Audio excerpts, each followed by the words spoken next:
सभी दोस्तों को नमस्कार। दोस्तों, आप में से बहुत सारे लोग मुझसे क्वेश्चन पूछते हैं कि उन्हें 12th के बाद कौन सा योगा कोर्स करना चाहिए। इस वीडियो में मैं बात करने वाला हूं कि 12th के बाद कौन कौन से योगा कोर्स होते हैं, उनकी एलिजिबिलिटी यानी कि योग्यता क्या होती है और आपके लिए कौन सा योगा कोर्स अच्छा रहेगा। दोस्तों, 12th के बाद BA yoga, BSc yoga, BSc yoga therapy और सर्टिफिकेट कोर्सेज आप कर सकते हैं। दोस्तों, सभी के लिए जो योग्यता होती है वो 12वीं पास होना तो जरूरी है, लेकिन अलग अलग यूनिवर्सिटीज़ ने जो है एक परसेंटेज क्राइटेरिया भी रखा है। तो इसको मैं कुछ यूनिवर्सिटीज़ का एग्जांपल दे के समझाना चाहूँगा। दोस्तों, अगर आप देव संस्कृति हरिद्वार से जो है योगा कोर्स करने की सोच रहे हैं तो वहाँ से आप BSc योगा कर सकते हैं, लेकिन उसके लिए आपका जो 12th है उसमें 45% होना ज़रूरी है। और जो BA योगा है उसके लिए आपको एंट्रेंस नहीं देना है अभी तक के लिए। आपका जो पर्सनल इंटरव्यू है उसके बेस पर आपका वहाँ पर एडमिशन हो जाएगा। इसके अलावा दोस्तों, अगर आप एस व्यासा बेंगलोर है वहाँ से अगर योगा कोर्स करने की सोच रहे हैं तो एस व्यासा बेंगलोर से BSc योगा और BSc योगा थेरेपी 2 कोर्सेज वो लोग चलाते हैं। तो जो BSc योगा है उसके लिए 40% उन्होंने बोला है और जो BSc योगा थेरेपी है उसके लिए उन्होंने 50% बोला है। लेकिन उन्होंने एक कंडीशन और रखी है कि उनका जो YIC कोर्स होता है यानी कि योगा इंस्ट्रक्टर कोर्स वो करना ज़रूरी है। यानी कि परसेंटेज तो थोड़ा कम है BSc योगा के लिए, लेकिन उन्होंने YIC कोर्स जो है BSc योगा और BSc योगा थेरेपी दोनों के लिए बोला है। इसके अलावा दोस्तों, आप BA योगा भी कर सकते हैं। तो जैसे कैवल्य धाम एक और आप कह सकते हैं इंस्टीट्यूट है जहाँ से योगा कोर्स अलग अलग चलते हैं और काफ़ी फेमस है। तो उनका जो BA योगा कोर्स है उसके लिए 45% आपका होना ज़रूरी है और वहाँ पे भी पर्सनल इंटरव्यू के बेस पर आपका जो है सिलेक्शन हो जाएगा। तो दोस्तों, ये कुछ यूनिवर्सिटीज़ थी जहाँ से आप योगा कोर्सेज कर सकते हैं। लेकिन अब अगर हम बात करें कि इनमें से कौन सा कोर्स अच्छा है, तो उससे पहले मैं समझाना चाहूँगा कि जो है BA योगा, BSc योगा और BSc योगा थेरेपी में डिफरेंस क्या है। दोस्तों, एक कोर्स और छूट गया, उसके बारे में बता देता हूँ कि 12th के बाद आप सर्टिफिकेट कोर्स भी कर सकते हैं। तो उसके लिए ऐसा कोई परसेंटेज तो नहीं होगा, 40 या 45% जो है हो सकता है। इन यूनिवर्सिटीज़ में शायद 6 महीने के कोर्सेज आप देख लीजिएगा कि होते हैं कि नहीं होते हैं, लेकिन जो और गवर्नमेंट यूनिवर्सिटीज़ हैं इंडिया के अंदर वहाँ से आप कर सकते हैं। बाकी BA योगा और BSc योगा ये तो मैंने कुछ फेमस नाम लिए थे। इनके अलावा भी बहुत यूनिवर्सिटीज़ में जो हर स्टेट की सरकारी यूनिवर्सिटीज़ होती हैं वहाँ पे स्पेशली अगर मैं उत्तरांचल की बात करूँ तो उत्तराखंड संस्कृत यूनिवर्सिटी हरिद्वार है, तो वहाँ पे आप कर सकते हैं BA योगा। गुरुकुल यांगड़ी हरिद्वार है तो वहाँ से कर सकते हैं। तो वहाँ पे भी परसेंटेज थोड़ा डाउन होगा, देख लीजिएगा क्या है BA योगा के लिए और BSc योगा के लिए। बाकी सर्टिफिकेट कोर्स भी आप कर सकते हैं। 6 महीने का ये कोर्स होता है और उसके लिए 12th पास ही होता है। तो उत्तराखंड संस्कृत यूनिवर्सिटी हरिद्वार में जो है 6 महीने का सर्टिफिकेट कोर्स भी होता है। कई लोग थोड़ा कम ड्यूरेशन का कोर्स करना चाहते हैं तो 12th पास ये होता है और 40% शायद उनका जो है योग्यता यानी कि एलिजिबिलिटी होगी। तो दोस्तों, अब बात करते हैं कि इनमें से कौन सा कोर्स आपको करना चाहिए। तो सबसे पहले हम अगर डिफरेंस देखें तो BSc योगा और BA योगा में, तो दोस्तों जो BA योगा है उसमें फिलॉसफी में ज़्यादा फोकस किया जाता है और जो BSc योगा है उसमें थोड़ा साइंस पे ज़्यादा फोकस किया जाता है। अब ऐसा नहीं हुआ कि फिलॉसफी होगी नहीं, क्योंकि योगा हम पढ़ रहे हैं तो योगा फिलॉसफी तो चाहे आप BA योगा करें या BSc योगा करें, दोनों में फिलॉसफी तो आने वाली है। जैसे पतंजलि योगा सूत्र या हमारे जो और दर्शन हो गए, लेकिन जो BSc योगा होगा उसमें ज़्यादा फोकस किया जाएगा ह्यूमन एनाटॉमी पे, हम एक तरीके से कह सकते हैं, है ना।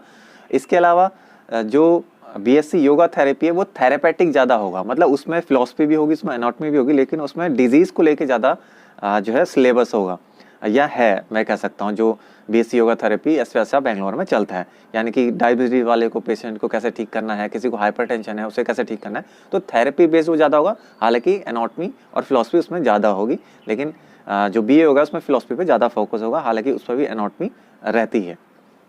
तो ये तो हो गया इन तीनों में डिफरेंस, आपका BA योगा, BSc योगा और BSc योगा थेरेपी।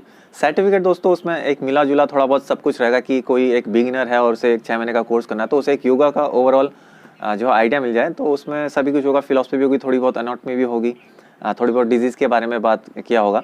बाकी प्रैक्टिकल तो सभी में होते हैं अकॉर्डिंग टू सिलेबस जो भी उन्होंने डिसाइड किया होगा, यानी कि आसना, जो क्लिनजिंग होगी, ये तो तीनों में रहते हैं। बस ये है कि जो ज़्यादा ड्यूरेशन का कोर्स है उसमें प्रैक्टिकल और ये सारी चीज़ें आप ज़्यादा पढ़ेंगे, थ्योरी भी उसमें ज़्यादा होगी, जाहिर सी बात है। तो ये तो हो गया। अब ये समझते हैं कि कौन सा योगा कोर्स आपको करना चाहिए। तो दोस्तों, मैं यहाँ पे 2 चीज़ें हैं। जैसे सपोज़ अगर आपको थेरेपी में इंटरेस्ट है, यानी कि थेरेपी का मतलब आप किसी हॉस्पिटल में जाना चाहते हैं या आप थेरेपी वाले फील्ड में काम करना चाहते हैं, आपको इंटरेस्ट आता है कि लोगों की जो डिजीज़ है वो ठीक करूं और मैं ज़्यादा सीखूं, तो आप बीएससी योगा थेरेपी कर सकते हैं। अच्छा कोर्स है। अगर आप सोचते हैं कि आपको बाहर विदेश जाना है तो बीएससी योगा करके भी आप बाहर विदेश जा सकते हैं। अगर कभी जॉब निकलती है या स्कूल में जॉब के लिए अप्लाई करना है या किसी नेचुरोपैथी सेंटर में भी आपको अप्लाई करना है तो आप बीएससी योगा थेरेपी के बेस पे कर सकते हैं। इवन इंडिया के अंदर जो योगा स्टूडियोज़ हैं तो वहाँ पे भी आप बीएससी योगा थेरेपी करके जो है अप्लाई कर सकते हैं, कोई उसमें इश्यू नहीं होगा। तो ये तो हो गई बीएससी योगा थेरेपी की बात। अब बात करते हैं बीएससी योगा की। तो इसमें भी वही है कि अगर आप स्कूल में भी जा सकते हैं, जैसे जो प्राइवेट स्कूल होते हैं वहाँ पे भी आप अप्लाई कर सकते हैं, बाहर विदेश भी आप इसके थ्रू जा सकते हैं, अपना योगा सेंटर भी चला सकते हैं। बस ये थोड़ा थेरेपी बेस्ड काम है, तो ऐसा नहीं है कि अगर आप किसी हॉस्पिटल में ट्राई कर रहे हैं तो वो लोग आपको रखेंगे नहीं। लेकिन अगर दो कैंडिडेट आते हैं कि किसी ने बीएससी योगा थेरेपी किया और किसी ने बीएससी योगा किया है तो बीएससी योगा थेरेपी वाले को ज़्यादा प्रेफरेंस मिलेगी। इसी तरह से बीए योगा भी है, आप सब जगह जा सकते हैं, चाहे स्कूल हो, चाहे विदेश हो, चाहे योगा स्टूडियो हो, इवन हॉस्पिटल्स में भी। फिर वही आ जाएगा कि अगर 3 कैंडिडेट हैं, बीए योगा, बीएससी योगा और बीएससी योगा थेरेपी, तो आप हॉस्पिटल या किसी ऐसी जगह पे अप्लाई कर रहे हैं जहाँ पे थेरेपेटिक ज़्यादा वर्क है तो वो बीएससी योगा थेरेपी वाले को ज़्यादा प्रेफरेंस देने वाले हैं। तो ये तो 3 कैटेगरीज हो गई बाहर किसी भी तरह की जॉब के लिए। लेकिन दोस्तों अगर आप भविष्य में किसी डिग्री कॉलेज में टीचर बनने की सोच रहे हैं तो फिर मैं आपको सजेस्ट करूंगा कि आप बीएससी योगा की तरफ जाइए। तो ऐसा मैं क्यों बोल रहा हूँ, क्योंकि दोस्तों डिग्री कॉलेज में टीचर बनने के लिए आपके पास या तो नेट होना चाहिए या फिर पीएचडी होना चाहिए। तो बहुत सारे कॉलेज क्या करते हैं, बीए योगा भी चलाते हैं और बीएससी योगा भी चलाते हैं। अब दिक्कत कहाँ पे आएगी? दिक्कत ये होगा दोस्तों, अगर किसी कॉलेज में बीएससी योगा है और आपने एमएससी योगा प्लस नेट किया हुआ है तो आप वहाँ पे टीचिंग करने के लिए एलिजिबल हैं। लेकिन एक व्यक्ति ऐसा है जिसने बीए योगा के बाद में एमए योगा किया है, तो वो जो है अगर किसी कॉलेज में बीएससी योगा चल रहा है तो आप बीएससी योगा वाले स्टूडेंट्स को नहीं पढ़ा पाएंगे। मैं डिग्री कॉलेज की बात कर रहा हूँ। लेकिन अगर बीए योगा है तो आप वहाँ पे पढ़ा सकते हैं। तो ये एक फ़र्क होगा। हालांकि सिलेबस में इतना कुछ अंतर नहीं होता, लेकिन जो एलिजिबिलिटी क्राइटेरिया है डिग्री कॉलेज में पढ़ाने के लिए वो तो ये है ही। साथ के साथ दोस्तों ऐसा नहीं है कि आप बीए योगा के बाद एमएससी योगा नहीं कर सकते। बहुत सारे कॉलेज में ऐसा भी है कि अगर आपने बीए योगा किया है या बीए किया है प्लेन, तो उसके बाद भी आप एमएससी योगा कर सकते हैं। जैसे कि एस व्यासा बेंगलोर में या शायद देव संस्कृति हरिद्वार में ऐसा कोई क्राइटेरिया नहीं है कि आपके लिए बीएससी होना जरूरी है।